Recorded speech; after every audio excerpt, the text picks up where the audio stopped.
Voilà. Pius Roland, bienvenue. Merci, cher confrère. Pourquoi vous êtes en chapeau? Je me rappelle des musées Laurent Désiré. Musée Laurent Désiré. Oui. La révolution, pardon. La révolution agricole. Le service national.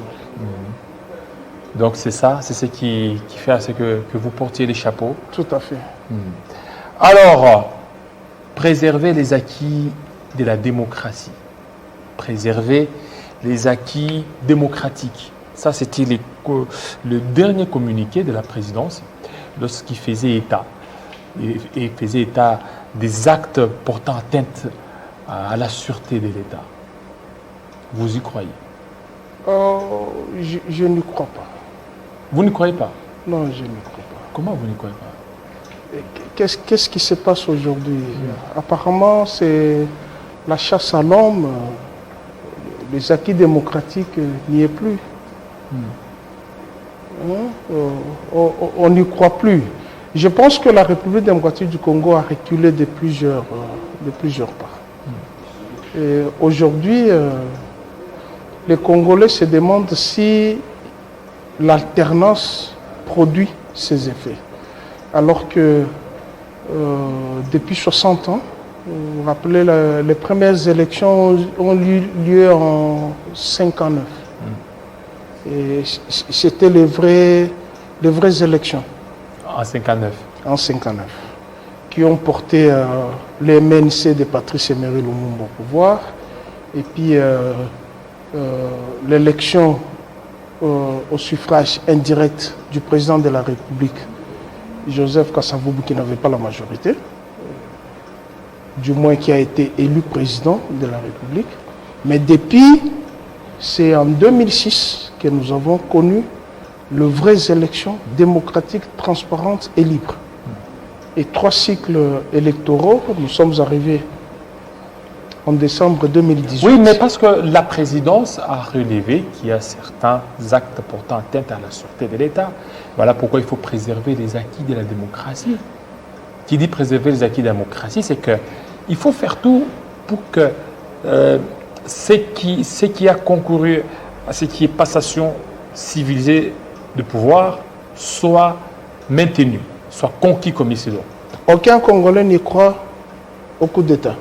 Et aucun Congolais ne veut de coup d'État. Mais on n'a pas parlé de coup d'État. Mais oui, puisque quand vous parlez de la sûreté de l'État. Oui, la sûreté de l'État, atteinte à la sûreté de l'État. Oui, l'atteinte de la... Oui, on n'a pas sûrement parlé des coups d'État. Oui, l'atteinte à la sûreté de l'État fait allusion à quoi? Ça fait allusion à quoi? Mais vous pouvez peut-être poser des actes. Il y a un Américain qui est à l'ambassade de Suède. Oui. Il lui a reproché de poser des actes portant atteinte à la sûreté des États-Unis d'Amérique. Quels sont les actes mais pas au coup d'État. Alors, ces actes-là, c'est l'ANER peut-être qui en connaît. Et chez nous, ici, quels sont les actes qui portent c'est l'ANER qui est sur ces dossiers. Oui, nous avons un dossier qui est en gestation ou qui est en instruction. Moi, je ne crois pas. Moi, je suis favorable aux élections. Je suis favorable. D'abord, moi-même, je suis candidat. Vous êtes candidat où? À la présidentielle de 2023. Présidentielle? Oui, de 2023. 2023. Si. Et vous allez remporter, vous allez gagner? Non, je ne dis pas que je veux gagner. Je veux me présenter pour appeler les Congolais à la renaissance de la République démocratique du Congo et puis chasser la médiocrité. Qui va vous soutenir? Tout Congolais qui aspire à la renaissance de la République démocratique du Congo. Tout Congolais. Et qui sera votre parrain? Tout Congolais. Tout Congolais. Si. Même vous, vous allez me donner $1. Même vous. C'est celui-là qui sera votre parrain. Mais oui. Alors, pourquoi aujourd'hui Pius veut se porter candidat? Je veux me porter candidat puisque l'administration actuelle a complètement échoué. L'administration actuelle a complètement échoué. On nous a fait gober autant de promesses. Autant de promesses. Plusieurs voyages qui n'ont rien apporté. Les Congolais n'attendent pas ça. Les Congolais ne s'attendent pas à la chasse à la sorcière. Les Congolais ont besoin des réponses à leurs questions. Et les questions des Congolais, c'est le ventre. Les questions des Congolais, c'est l'électricité. Les questions des Congolais, c'est l'eau. Les questions des Congolais, c'est la sécurité. Les questions des Congolais, c'est la dignité. Et tout cela ne sont pas répondues. Mais voilà, je me prépare. Mais c'est ce qui est en train d'être fait. C'est ce qui est en train d'être fait. On a l'eau, l'électricité et tout ça, ça continue. Vous êtes sûr que nous avons l'eau, nous avons l'électricité? Mais ça continue, c'est-à-dire il y a l'eau, il y a l'électricité, il y a l'amélioration de conditions de vie. Où sont nos 6 millions de dollars qui sont versés en Namibie pour avoir les Thompson? Je vous donne... les Thompson sont arrivés, vous n'avez pas vu? Pour un seul jour. Un seul jour? Pour un seul jour. Mais il y a beaucoup de gens qui ont bénéficié de ces Thompson. Non, écoutez, moi je viens du Katanga. Aujourd'hui, exactement, ça fait une semaine. J'ai accompagné la première dame rurale. La première dame? La première dame rurale. Nous avons accompagné au Katanga puisque nous avons pris l'avion avec sa belle-mère qui est venue voir compatir au malheur qui devrait advenir à son fils, Joseph Kabila, qui avait connu l'accident. Et puis nous sommes allés avec elle et il y avait une série d'activités. Première activité, elle a inauguré les appartements de hypnose, les complexes commerciaux. Je pense que vous en connaissez. C'était à elle? C'était à elle ou c'était à elle, tous ces appartements? Non, je dis les complexes. Les complexes, ok. Les complexes. On a inauguré les appartements où les Congolais, puisque nous avons un déficit de logement. Et après cela, nous avons eu à inaugurer le restaurant qu'on appelle Plus 214 Fast Food, qui est l'extension de Kinshasa, où 350 jeunes Congolais ont eu de l'emploi. Il y a beaucoup de gens qui veulent le voir, Pius Roland, parce qu'ils disent que ça crée un peu de l'ombrage, votre chapeau. Alors, votre chapeau, ça crée par humilité, ça crée un peu de l'ombrage au niveau de la caméra. Voilà. Quand bien même vous avez dit que ça symbolise la révolution, pardon. Ça symbolise la révolution, pardon. Donc, l'opposition. Vous pardonnez à tous vos détracteurs. Mais oui. Tous ceux qui vous en veulent. Moi, je n'ai pas un problème. Laissez-moi d'abord terminer la tournée dans le Haut-Katanga. Voilà. Et puis, c'était l'activité agricole. Nous sommes allés à 60 km de vol d'oiseaux et à 62 km de la route. Et c'était à la ferme Espoir. Chers frères et chers confrères, le Congo est beau. Le Congo est beau. Ne nous laissons pas distraire par les guerres politiques.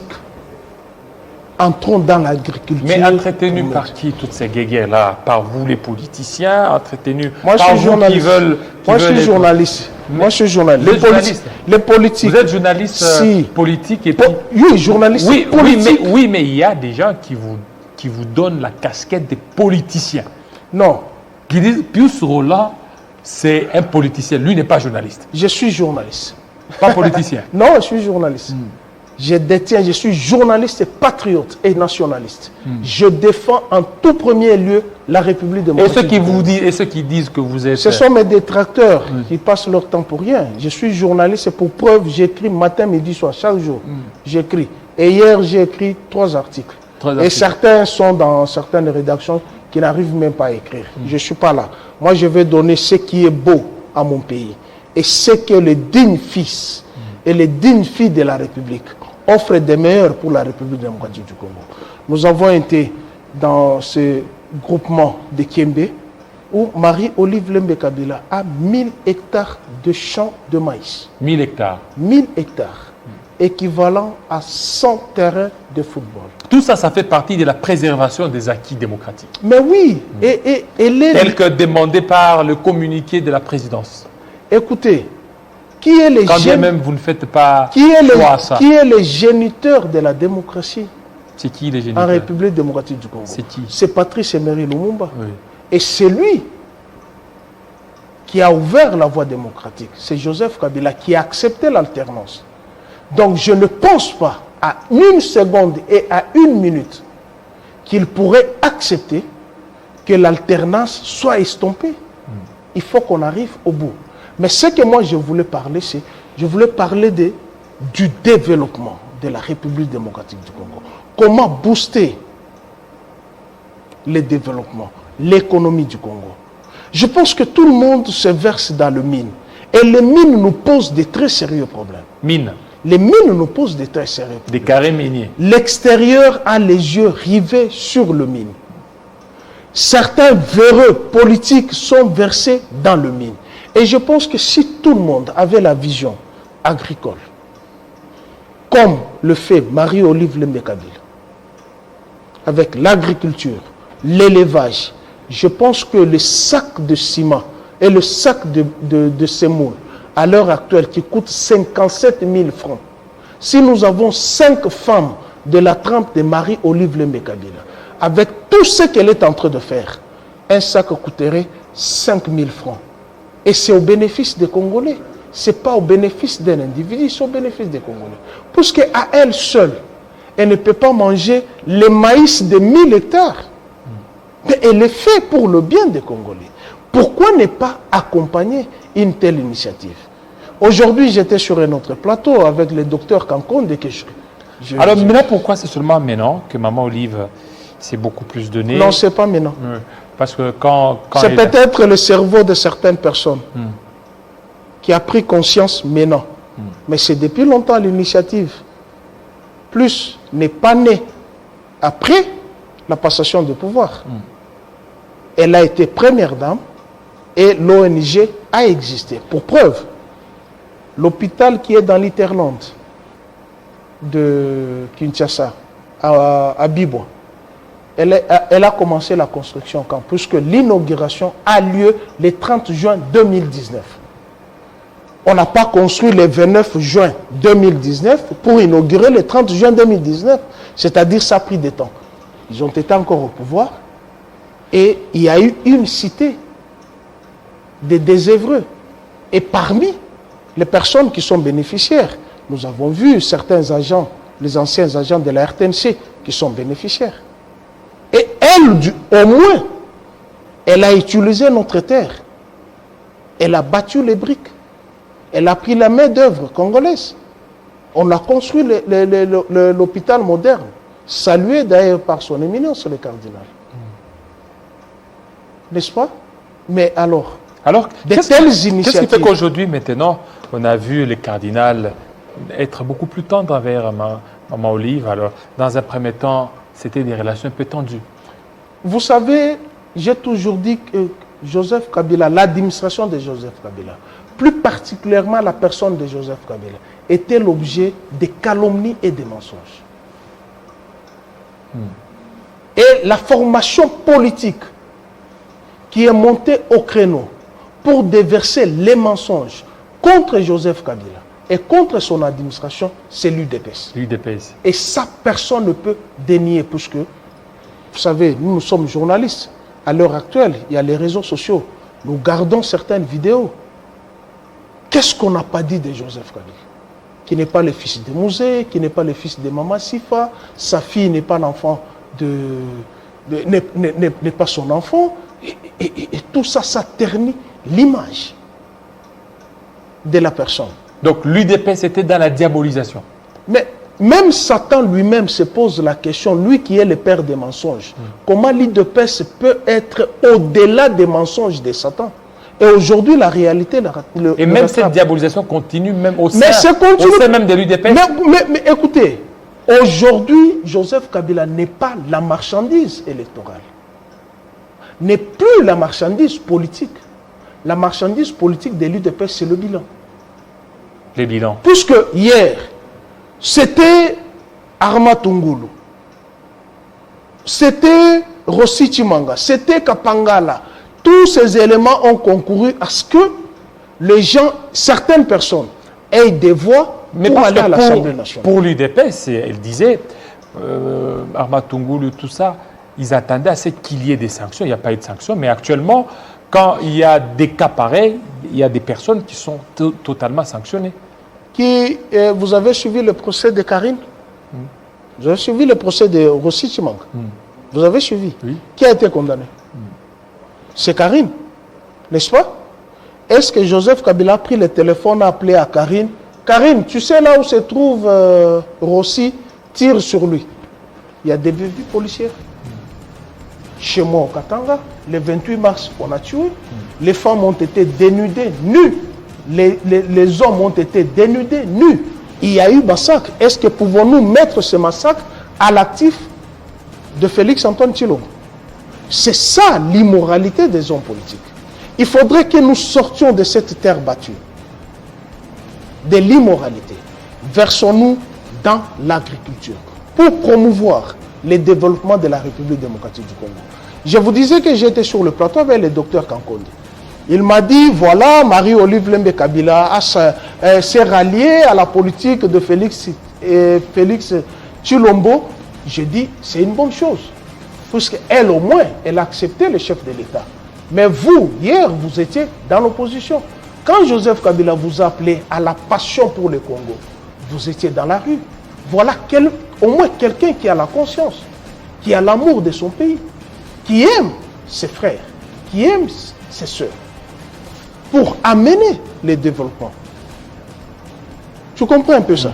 Et c'est pourquoi je me dis, j'en appelle à tous les Congolais, même ce qui se passe aujourd'hui, qu'on ne puisse pas nous leurrer avec le coup d'État. Nous avons besoin des élections. Donc ce qui se passe pour vous, c'est une pièce de théâtre dont Ebalembongue, c'est qui? Ebalemondial. Une pièce de théâtre? Non, c'est une pièce de théâtre. Oui, mais c'est en train d'être analysé par l'ANER. Hein, non, j'aurais appris oui. Qu'il serait déjà chez lui à la maison. J'aurais appris. Ça, c'est votre information. Et voici encore le paradoxe. Qu'est-ce que Zoé Kabila a fait pour l'amener à l'ANER? Mais oui, l'ANER voulait avoir de plus amples informations, renseignements. Sur quoi? Sur son voyage. Pourquoi il veut aller? Mais est-ce que c'est la première fois qu'il va en Afrique du Sud? Pourquoi il veut aller en Afrique du Sud? Est-ce qu'il y a une loi qui interdit aux Congolais de voyager? Mais voilà pourquoi l'ANER est en train de... Mais pourquoi on n'interdit pas aux autres? Oui, parce que c'est une période un peu crise. La crise qu'il a provoquée. Qui a provoqué la crise? Vous nous parlez tantôt qu'il y a des contraintes financières, qu'il y a des contraintes logistiques, qu'il y a des contraintes sanitaires, qu'il y a des contraintes sécuritaires. Mais le ministre des Finances nous avait dit qu'il y a de l'argent. Même les communicateurs de l'Union sacrée nous bombent la poitrine que les institutions de Bretton Woods ont versé 4 milliards. Et il y a un budget de 10 milliards. Et pour quelle raison on va nous parler de contraintes financières? Donc il ne faudrait pas, les Congolais n'ont pas besoin des arrestations. Et puisque si on arrête quelqu'un, je donne un exemple. Vital Kamerhe a été arrêté. Mais vous avez eu le procès. Il est en détention. Vous avez eu le procès du siècle. Combien de Thompson se sont ajoutés dans l'assiette des Congolais? Les Congolais n'ont pas besoin des arrestations. Vous m'avez demandé à quoi symboliser. Oui, pour terminer. Je vous ai dit, c'est la révolution, pardon. Oui, vous avez pardonné. Mais pourquoi aujourd'hui il y a la chasse à l'homme? C'est puisque la réponse n'est pas appropriée aux Congolais. Il faudrait, à l'heure actuelle, les Congolais ont besoin de l'eau, de l'électricité, de la sécurité. Merci la beaucoup. gratuité de l'enseignement, c'est juste un mirage. Merci beaucoup. Le RAM. Monsieur Pius. Le RAM. Merci, on va y revenir. On y reviendra. Merci beaucoup. Le temps nous fait défaut. Merci nous allons y revenir. Restez branchés sur Télé 50 tout à l'heure. La grande édition de Bedouin Kenge. Il sera 20h dans l'est de la RDC, 19h à Kinshasa. Portez-vous très bien. À très bientôt.